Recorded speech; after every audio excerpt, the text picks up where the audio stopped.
welcome to this episode of In Search for Courage and Meaning. I'm Abby Keene, your host. I am a fellow being in search for my own courage and meaning in this wacky, confusing life. And on this journey, I get to talk to other fellow beings about their journey and share conversation. And hopefully, this can be inspiring for other people. And today I have with me Tahlaad. And Tahlaad, thank you so much for being here with me. And I'm wondering if not only can you introduce yourself, I'm wondering if you can also say a few words about this Piermont Community Center, if for those who might not know it exists. Oh, okay. Well, thank you. Thank you for having me. And well, my name is Tahlaad Mahboeb, and I'm the executive director for the Police Athletic League here in the center in Piermont, New York. And yeah, it's been a journey getting this thing together. I started here back in 2009, and what we've been doing is really trying to evolve the whole Police Athletic League from your typical one where, I mean, every Police Athletic League, they do look to set up their activities based off of the community and their needs. And what we're trying is to do a little bit more as far as getting not just the youth, but the adults engaged. So we're looking as far as how we can make a difference, but also evolve the program to include more music, more art, different forms of the martial arts, different sports, and also partnering up with first responders, more with the police department and local businesses. And that's what we're doing. Yeah. And so, okay, so our conversation today is really around martial arts, which is how we know each other from the community center where I do Aikido. And we've had some really great conversations sort of in the hallway about martial arts. And what I'm really interested in is not just, it's like your inner journey with martial arts and kind of the deeper layers of it. So my first question for you is, can you share with us how you even got started and how you met martial arts in your life? Okay. Well, I'm gonna let you know exactly the reason why. Well, there's the reason why. The reason why I would say on different levels. One was, the main thing was my health. I was told by my neighbor, and when I was living in Queens at the time, and he was telling my mother that the martial arts would be a great way for me to be able to deal with asthma. And as far as breathing exercises and learning how to relax. So that was my mother's really push for it. And also, you know, I was just a skinny, shy kid. And I got intimidated a lot. I was really intimidated, and I'm a bit of a nerd too. So I've always been that way. And I would say one of the things, and I don't know if we spoke about this, but one of the things I can think about is when I was a little kid, about 5 years old, I remember we were living in Brownsville, Brooklyn at the time in the 60s. And it was a pretty rough neighborhood in times in the early 60s. But I remember my sister and I hearing something. It was a gunshot. And we looked out the window. My mother, of course, went to grab us. But I saw the taxi driver of this cab in front of our building, 728 Howard Avenue. Wow. He was shot and killed by a drug addict in the 60s. And actually, the person, I guess, lived in the building. How old were you? I was 5. Oh, wow. You remember the bad things when you're young. Yeah. Frightened to death of what I saw and really confused of what I saw. And it was the beginning of understanding true fear. Oh, wow. One of the other things is my first fight, which was in kindergarten. And again, this skinny little kid was scared of everybody, very intimidated, you know, and frightened of why somebody want to hurt me. I just didn't get it. I just wanted to make friends. But in some areas and everything else, you learn different lessons in life. Yeah. So fortunately, never been bullied, but I was picked on in the very beginning by, more aggressive kids. Yeah. And I would say that inspired me to want to learn something, at least to be able to defend myself. Yeah. And at that time during the 60s, there were all these James Bond, I was a big Sean Connery fan, and, Flintstones, a judo, a chop, chop, chop, and seeing all these great things in there, I said, wow, I can do this, Yeah. and I was really engaged. And then something really happened. That was the Green Hornet and Kato, my first encounter watching Bruce Lee. Oh, okay. And here was this guy that was, very humble, and he worked but his charisma and just his speed and his energy. And I think, like with all kids and even adults, they were really impressed with Bruce Lee in those years. But that was, I would say, one of my first encounters in seeing somebody that could really defend themselves. Yeah. And that, I thought, it's always been in the back of my mind. Then in 1972 was the big Kung Fu karate craze. All these films were out there, and everybody was either faking it or learning it. In the beginning, I was faking it, watching movies and thinking I was doing something. But I loved it. I loved it. And fortunately, my mother had found out about this Hapkido school on Parsons Boulevard in Queens. And it was Master June Park, who was my first instructor, my sabanim at that time. We learned in that time Korean karate and Hapkido. This is before Taekwondo took off later on. We did Korean karate, which was a combination of Shotokan and I would say the early forms of Taekwondo. So very hard discipline, but I loved it. Yes, hold it. I want to hear about the very hard discipline, because it feels like, we have this idea of like, oh, I'll do this, and like then I'll become that, and I'll be able to. And real things take work and discipline. So how was that for your, younger self to realize that this is hard work, and like, there's no free lunch. You have to work for what you want. Absolutely. I'm saying absolutely. Okay. What I was just thinking about was when you go back to the thought about hard training, you really got to find something that you really want to be passionate about. When you find that thing that you really feel passionate about, there's nothing's going to stop you from doing it. At least if you really want to be good at it, you're going to put everything in front. And that was the only activity that I could do, because that's the only one I wanted to do anyway. And I would say some of the discipline, was completely different. One of the things, if you think about early martial arts, they have things on the window. We are not responsible for personal injuries, because they're letting you know you're here to learn to fight. Right. I can remember several times them resetting people's arms, resetting noses, on the floor, from sparring and doing technique. And one of the things that I did learn was be on time. If not, I remember at one point being outside the school on my knuckles, and people passing by to say, I guess he was late. Yeah, it sounds like be on time is learning a respect. Yeah, and what I was about him, he would not address us, the younger kids, with it. He would talk to his junior black belts, because they were responsible for us. And he would look at them and just say, why is he disrespectful? You take care of that. So it was the senior students that watched over us, and they went back.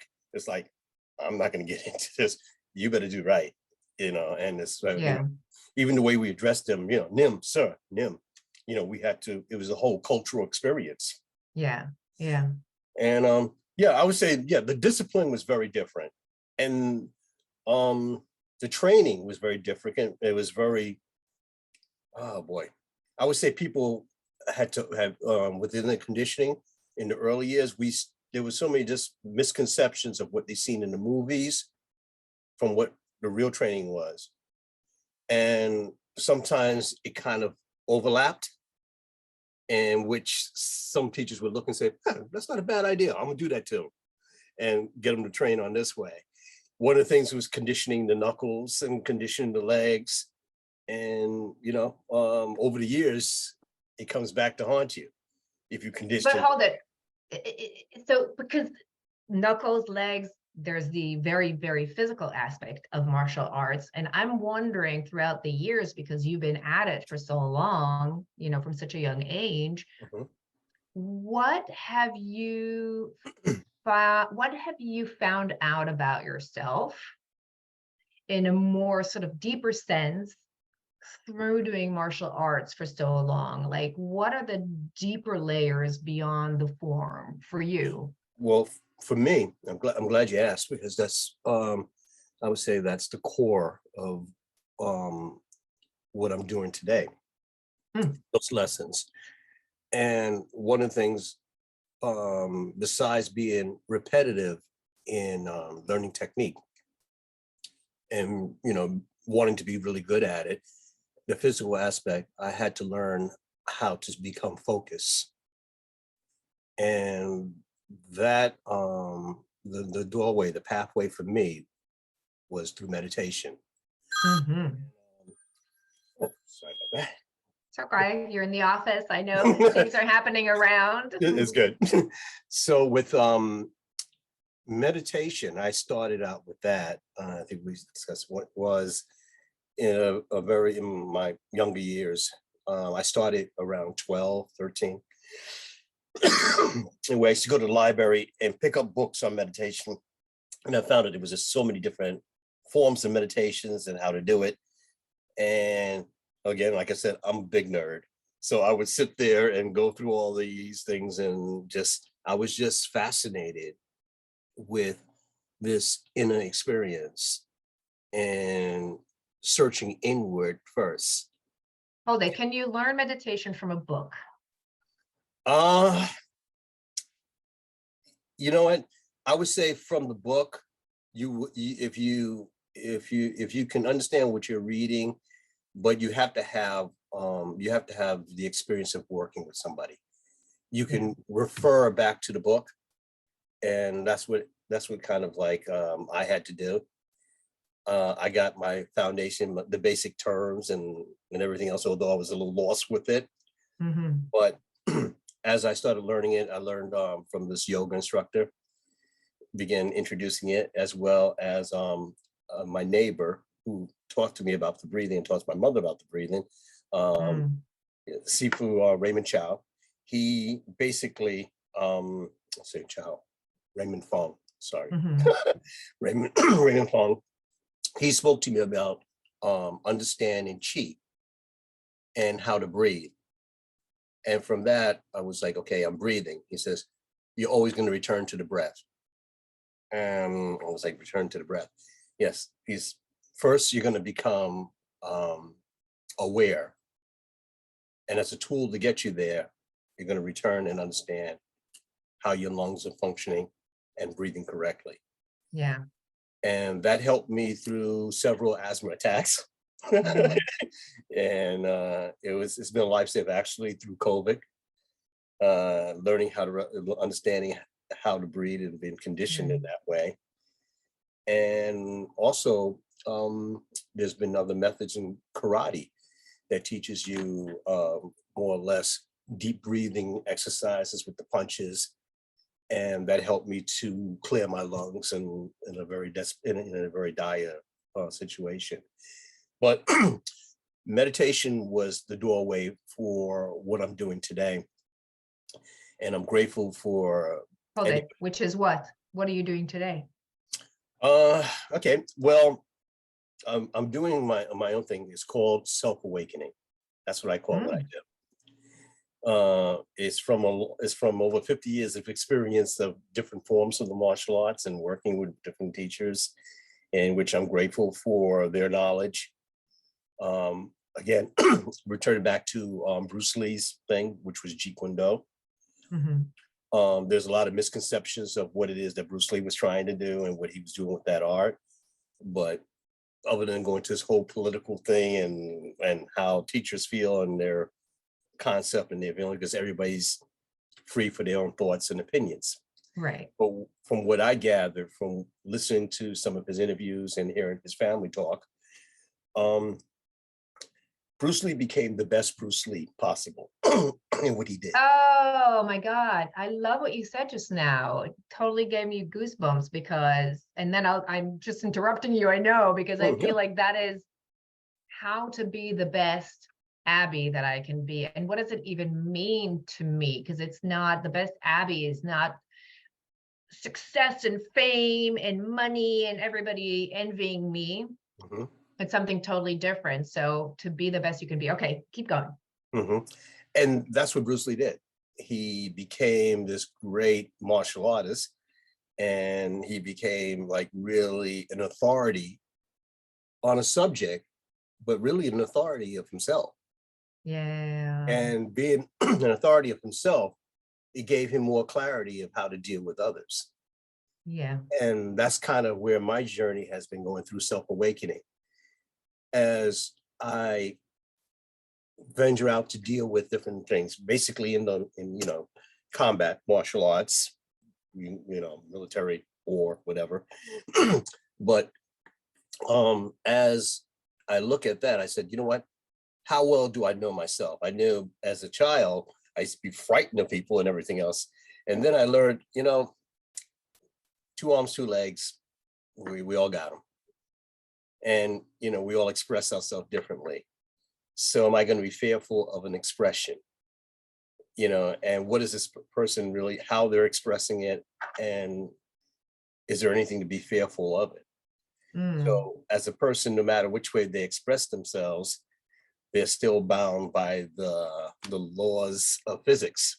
Right. And what they have, two arms, two legs, if they're blessed, and how they use it. The arms they only can function a certain way, and the legs can. Yeah. So if once we understand, and which we should, of how those limbs work, there's an opportunity.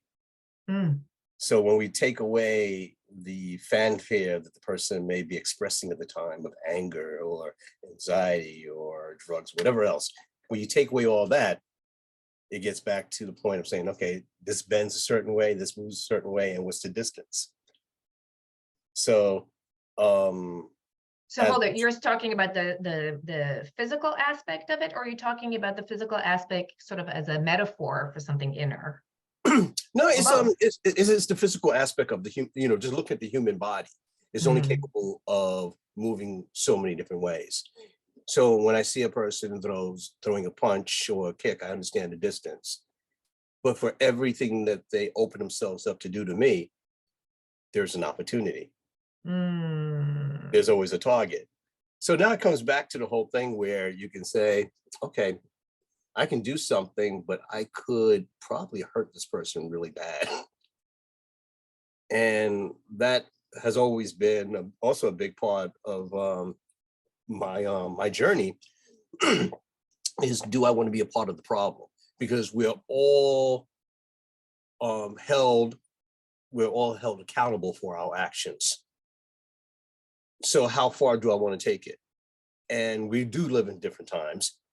Even if a person does want to be aggressive, I can do something, but then, okay, I'm going to be judged accordingly to what I do to this person. So it says, you know what, before it gets there, is there something that I can do verbally, psychologically, to get into this person's vibration, to get into their understanding their intent, and then and change that vibration through words, expressions, humor sometimes, but changing it by, if a person is completely furious, why? You're doing, I'm doing an observation of this person at this point. Is it something that I did? Is this person basically expressing themselves because of a misunderstanding or economics, or they're being under the influence?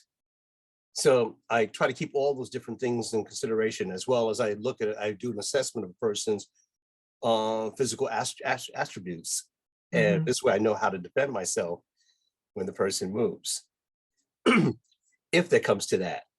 Right. But initially, it's always asking questions.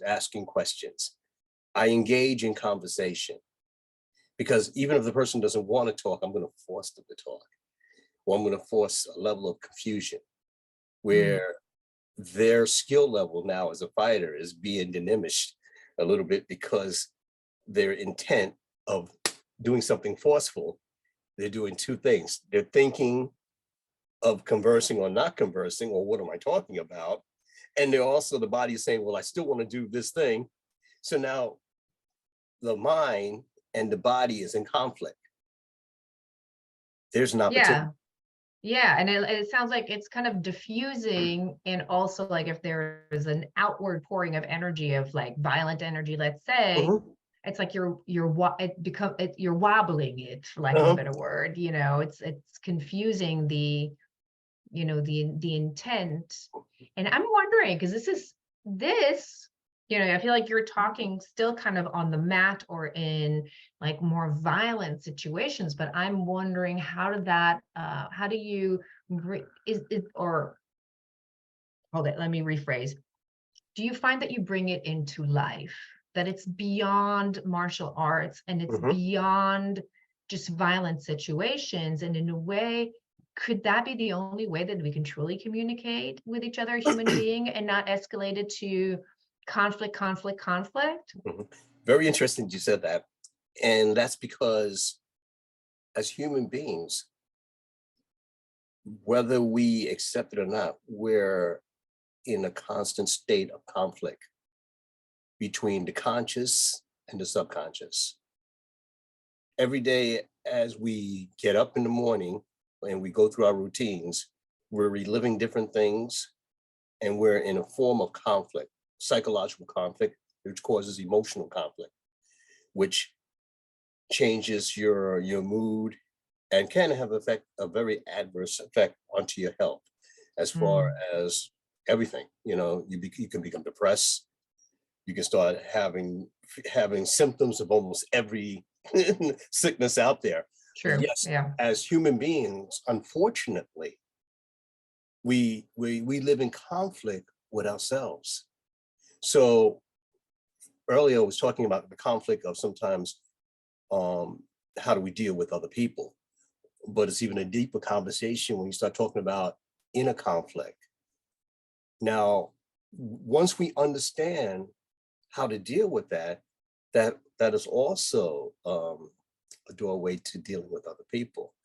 One of the things I found is that if a person is under the influence, sometimes when something's wrong, I can come to it as a person wanting to help.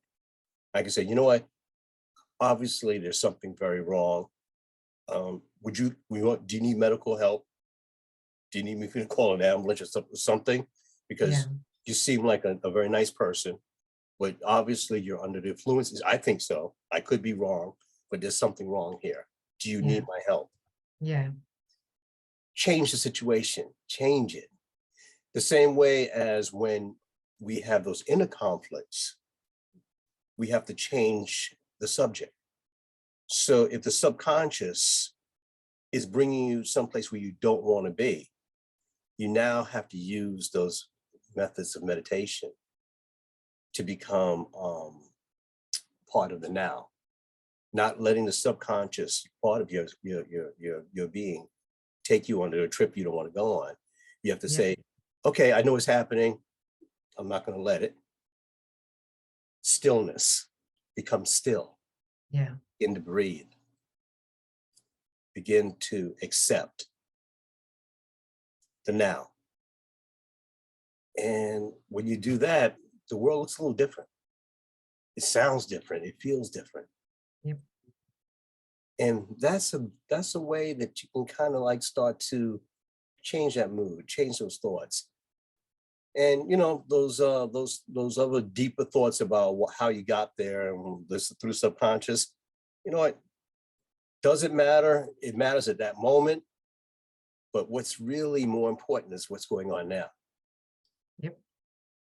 And that's what we need to deal with. We need to deal with what's in front of us and look at the beauty around us. Yeah. The other thing is being grateful for the things. And a lot of people, they'll talk about, these things they're grateful for. They make lists. You can have a journal. I do it. I tell my daughters who also go through certain things, I tell them keep a journal and write at least 5 things that you're grateful for. So this way when you go to sleep, at least you go to sleep feeling pretty good about certain things. Yep. But one of the things also about gratitude, the gratitude doesn't have to be on a completely personal level of saying everything that you're really grateful for by different experiences or certain things that happen, but they could be on very basic things. I can see, I can smell, I can feel. And if you start to do that, you can start saying, okay, this is it's going to lead me somewhere, but I'm starting to feel a little better because I know a lot of people, there are people that don't have these functions. Yeah. But even simple functions that we take for granted every day, Yep. I was able to I had a meal this evening. I have access to water, clean water. Whatever it is, you can always find something to be grateful for, and to change your perception of whatever it is your subconscious is leading to. So yes, unfortunately, conflict exists on all levels. We wake up with conflict a lot of times within ourselves. And and it sounds like, finish your sentence. No, yeah, that was it. Sorry. No, what I hear you saying, which I am in complete agreement with, that it has to start from within, because if you don't take care of your own inner conflict within and your own relationship with yourself, then you automatically putting stuff out there that you're not aware of because you're not conscious of what it is that you put out there. You're just walking around automatically. And if you work on yourself first and foremost, then you can show up for others and for life in a different way. And I love that you're bringing, sharing certain practices that really help with that. And it sounds like what you're doing, what you're suggesting is really to change the narrative. Like if you're stuck in negativity, find one thing that you can be positive about, but truly positive. Like maybe it's just, I'm grateful for this cup of coffee in front of me. It's small, but the gratefulness, the gratitude is real. And tapping into those feelings rather than automatically going with the other feelings. And also when you talked about the now, I feel like when you learn to pause, you create a choice in how you act. But without awareness, there's no choice. You're just automatic doing your automatic thing. Yeah. and it's just one of those things in life where we go through the struggle every day. We go through it, and we can only, if we're fortunate enough to to have support from other people, that's also a great thing to have. Don't always rely on it. You have to be able to look inside, as you said, to be able to forgive yourself, to be able to go beyond just the thought of all these different bad things in life, but to be able to look forward into saying, you know what, there's always tomorrow, and if there's not tomorrow, there's now. And that's what we have to move on. I think something else that I've been working on, and how do I trigger different things, because you can have physical things around you that can trigger an emotion or a feeling. But when you do certain things physically, like a smile, you're forcing is basically you're applying something. Yeah. The brain is basically, what are you smiling about? The subconscious just gave you something else. Why are you smiling? So at that moment, it's an opportunity to say, okay, now let me take pause and do my exercises and my gratitudes and everything else that's going to bring me to this other state of mind where I want to be in. And there are things that, different things that's you do to make you happy. And sometimes it's hard to have that happy thought or to go back, because I remember one of the things I had a teacher of mine was saying that think of things that make you happy. But sometimes, like, I can't think of nothing that makes me happy at this moment. It's like, sure you can, but it's like it can become very frustrating, Yeah. because you're now trying to imagine something and there's data that you're dealing with. So at that point, it's like, okay, I have to do something physically to myself to get me there. It's that smile, it's that stillness, it's that breathing, it's that clarity that you get by just stop thinking and just open up. And mhm, I love it so much because we started off in, like, you were a little boy and we started work, you were introduced to martial arts and the discipline and the, like, learning respect and learning discipline and learning to do the right moves at the right time and the right pace.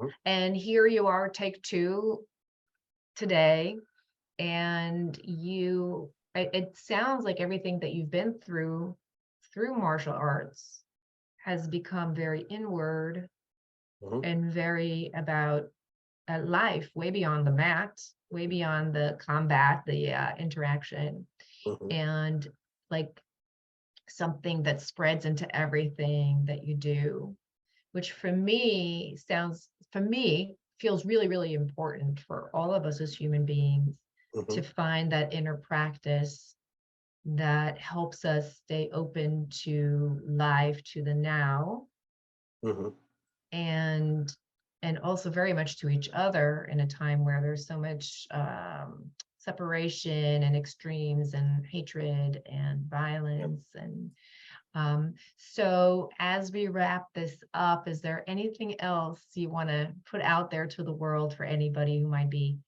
listening? Mhm.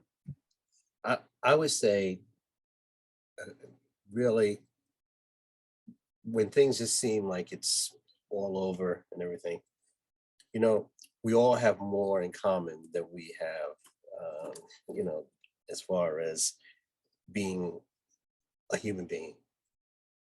You know, we have that in common, but also the same type of battles, inner battles. Yeah. So when we coming to a point where somebody is feeling, they're conflicted, or your budding thoughts, whatever else, you can always put back into your mind and say, this person's just going through something. I've been there. Yeah. So that's understanding yourself and now understanding someone else. You know, Yeah. so, yeah, Yeah. And we it all sounds have like you're things in common. saying, yeah, you're not alone. Exactly. We're all You're in not. the trenches together. We Yep. all are struggling. We all get lost.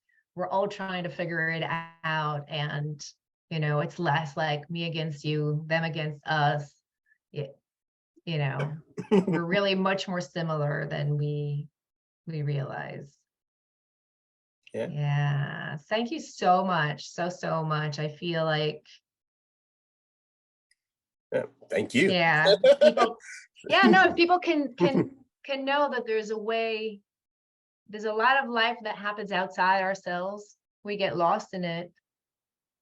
And if people could realize that there's so much life happening inside of us, but in order to understand it or be with it, or it's like we have to turn the other way. And that is a practice. Yep. To turn inward is a practice. Hmm. Yeah. It's So very thank you for important. bringing that. Thank you. All right. Thank you, anybody out there who was listening. And until next time.